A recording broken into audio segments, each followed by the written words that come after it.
Blasters അടുത്ത സീസണിൽ Indian super ലീഗിൽ പന്ത് തട്ടാനുണ്ടായിരിക്കുമോ? ചോദ്യത്തിനുള്ള മറുപടി ഉണ്ടായിരിക്കുമെന്ന് തന്നെയാണ്. ആരായിരിക്കും പുതിയ ഇൻവെസ്റ്റർ എന്നുള്ള ചോദ്യത്തിനുള്ള മറുപടി കിട്ടണമെങ്കിൽ നിങ്ങൾ ഒരു 15 ദിവസം കൂടി കാത്തിരിക്കണമെന്നാണ് മാർക്കസ് മെറിലോ പറയുന്നത്. രണ്ടാഴ്ചയ്ക്കുള്ളിൽ തന്നെ കേരള ബ്ലാസ്റ്റേഴ്സിന്റെ ഫ്യൂച്ചർ പരിപാടികളെ കുറിച്ച് കൃത്യമായിട്ടുള്ള ഒരു അപ്ഡേറ്റ് പുള്ളി തരുമെന്നാണ് പറയുന്നത്. മേ ബി ഒരു പുതിയ മാനേജ്മെന്റ് അല്ലെങ്കിൽ പുതിയ ഓണേഴ്സ് ആയിരിക്കും, അല്ലെങ്കിൽ നിലവിലുള്ള മാനേജ്മെന്റ് തന്നെ ഞങ്ങൾ ആഗ്രഹിക്കുന്ന തുക മറ്റുള്ളവർ തന്നില്ല എന്ന് പറഞ്ഞ് നിൽക്കുന്നതായിരിക്കും പരിപാടി.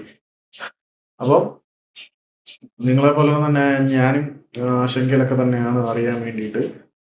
എനിക്ക് കിട്ടിയ ഇൻഫർമേഷൻ അനുസരിച്ച് കേരള ബ്ലാസ്റ്റേഴ്സിനെ സ്വന്തമാക്കാൻ നിൽക്കുന്നത് 2 വിദേശ മലയാളികളാണ്. നേരത്തെ ഒരാള്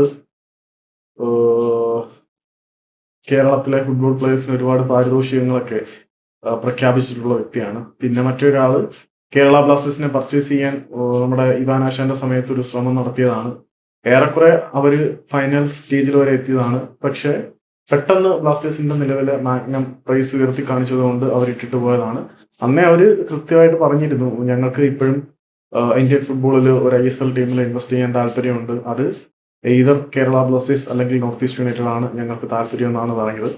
അപ്പം നോർത്ത് ഈസ്റ്റ് യുണൈറ്റഡിന്റെ സ്റ്റേക്സ് എന്തായാലും ജോൺ അബ്രഹാം അവർക്ക് കൊടുക്കാൻ തയ്യാറായോ ഇല്ലയോ എന്നുള്ള ഒരു ചോദ്യചിഹ്നമാണ്. ചർച്ചകളൊക്കെ നടന്നു. പിന്നീട് അവർ അതിൽ നിന്നും മാറി ഏറ്റവും കൂടുതൽ ആരാധകരുള്ള ക്ലബ്ബായിട്ടുള്ള ബ്ലാസ്റ്റേഴ്സ് സ്വന്തമാക്കാൻ തന്നെയാണ് അവർക്ക് ആഗ്രഹം എന്നാണ് അറിയുന്നത്.